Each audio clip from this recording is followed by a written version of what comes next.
কাতারের রাজধানী দোহায় ফিলিস্তিনের স্বাধীনতাকামী সংগঠন হামাসের নেতৃত্বের উপর হামলা চালিয়েছে ইসরায়েল, যা বিশ্বব্যাপী ব্যাপক নিন্দার জন্ম দিয়েছে। হামাস বলছে হামলায় হামাসের 5 সদস্য নিহত হয়েছে। নিহতদের মধ্যে হামাসের সিনিয়র নেতা খলিল আল হায়ার ছেলেও আছেন। এছাড়া কাতারের নিরাপত্তা বাহিনীর এক সদস্য নিহত হয়েছেন।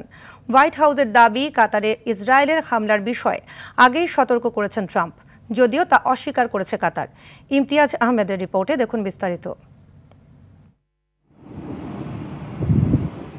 স্থানীয় সময় মঙ্গলবার গাজা যুদ্ধবিরতি আলোচনা চলাকালে কাতারের রাজধানী দোহায় কাপুরুষোচিত হামলা চালায় ইসরায়েল। তেল আবিবের দাবি, হামাস নেতাদের লক্ষ্য করে এই হামলা চালানো হয়। ইসরায়েলের হামলার সময় সেখানে হামাসের বেশ কয়েকজন রাজনৈতিক নেতা অবস্থান করছিলেন।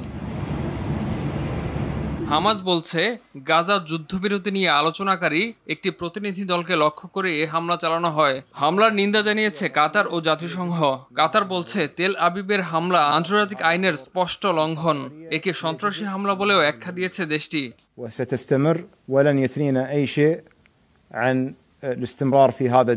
হামলার পর মঙ্গলবার হোয়াইট হাউসের তরফে দেয়া বিবৃতিতে বলা হয়, দোহায় হামাসের শীর্ষ নেতাদের উপর ইসরায়েলের হামলার আগে কাতারি কর্মকর্তাদের অবহিত করে যুক্তরাষ্ট্র।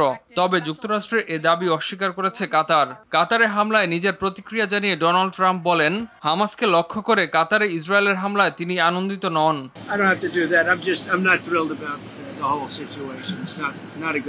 পুরো পরিস্থিতি নিয়ে আমি মোটেই খুশি নই।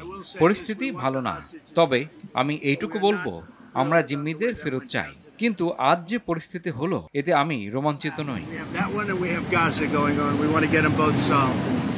হোয়াইট হাউসের মুখপাত্র ক্যারোলিন লেভিট সাংবাদিকদের জানান, যুক্তরাষ্ট্রের সামরিক বাহিনী ট্রাম্প প্রশাসনকে জানায় ইসরায়েল হামাসের উপর হামলা চালাচ্ছে, যা দুর্ভাগ্যবশত কাতারের রাজধানী দোহায় অবস্থিত একটি অংশে করা হয়।